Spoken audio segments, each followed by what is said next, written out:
Nah, untuk menjawab pertanyaan yang tadi, tolong perhatikan ya. Ternyata bencana alam itu ada yang dapat dicegah dan ada yang tidak dapat dicegah. Ada yang dapat dicegah dan ada yang tidak dapat dicegah. Apa contohnya ya? Contoh bencana alam yang dapat dicegah. Pertama, ada banjir. Kedua, ada tanah longsor. Kemudian ada juga kebakaran hutan. Biasanya nih cara mencegah banjir itu dengan tidak membuang sampah sembarangan, menanam pohon. Kemudian tanah longsor juga dengan menanam pohon. Kemudian di sini ada bencana alam yang tidak dapat dicegah. Coba disebutkan. Yang pertama, ada gunung meletus, kemudian ada gempa bumi, dan ada tsunami. Gitu. Nah, anak-anak yang telah Ibu paparkan merupakan penjelasan dari bencana alam. Lalu, di sini Ibu minta kalian untuk memperhatikan gambar ya. Tadi sudah kita analisis, tapi Ibu ingin mencoba analisis lagi. Kita belajar untuk berpikir kritis.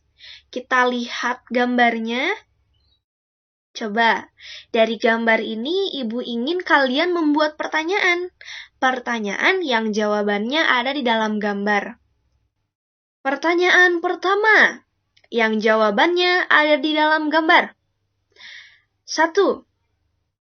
Apa yang terjadi dengan rumah warga? Ada jawabannya? Ada. Jawabannya adalah rumah warga terendam oleh air. Bagaimana kondisi rumah warga? Rumah warga rusak. Sebagian rumah warga rusak. Nah, lalu ada pertanyaan lagi nih. Apakah kita bisa melihat jalan di antara rumah? Jawabannya, ada tidak? Jawabannya, kita tidak bisa melihat jalan di antara rumah.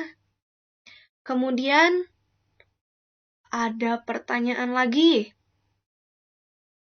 Apa yang terjadi pada daerah tersebut? Ada jawabannya tidak? Ada. Daerah tersebut terkena bencana banjir. Kemudian, apa yang menyebabkan banjir? Ada jawabannya tidak?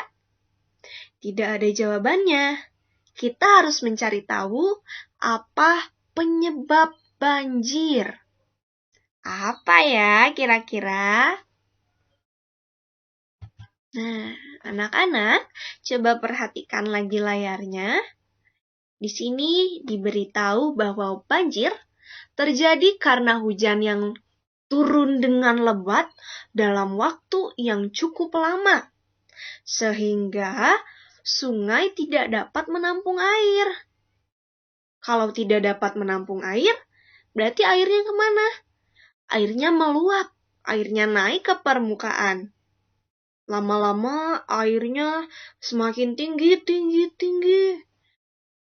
Bahkan bisa sampai seperti gambar yang ini. Airnya hampir setinggi rumah. Kemudian ada lagi nih. Kita baca ya. Apalagi jika di sungai banyak sekali sampah. Karena sampah dapat menghambat aliran air sungai. Akibatnya, air meluap dan menggenangi sekitarnya. Penyempitan sungai dan pembabatan hutan juga ternyata dapat memperparah banjir. Penyempitan sungai, tempat air mengalir, kemudian sungai tersebut menjadi sempit. Airnya kemana? Airnya meluap. Dapat memperparah banjir berarti ya. Kemudian pembabatan hutan. Di hutan itu banyak sekali tanaman. Akar tanaman dapat menyerap air. Kalau hutan dibabat, pohon ditebang semuanya. Berarti bagaimana dong? Akar tidak berfungsi untuk menyerap air. Jadi airnya lewat begitu saja. Ya, kemudian di sini ada banjir bandang. Banjir bandang, apa itu banjir bandang? Banjir bandang adalah banjir yang arus airnya lebih besar dan lebih deras dari banjir biasa. Banjir bandang ini menyapu semua yang dilaluinya. Nah, anak-anak, sebelum Ibu menutup pembelajaran hari ini, Ibu ingin memberitahu kepada kalian bahwa di dalam Al-Quran, lebih tepatnya Quran Surat Saba, ayat 16, telah ditafsirkan bahwa Saba adalah suku bangsa yang berpaling dari keimanan dan rasa syukur, serta mereka kufur dengan nikmat Allah. Maka Allah mengutus kepada mereka banjir yang besar. Hancurlah negeri mereka. Air memasuki 2 kebun mereka serta menenggelamkan keduanya. Dan ladangnya, binatang-binatang ternaknya juga binasa. Dan orang-orang yang tidak menaati Allah, mereka berlalian. Jadi, bencana banjir ini juga, musibah banjir ini telah disinggung di dalam Al-Quran. Seperti itu ya. Ya, anak-anak.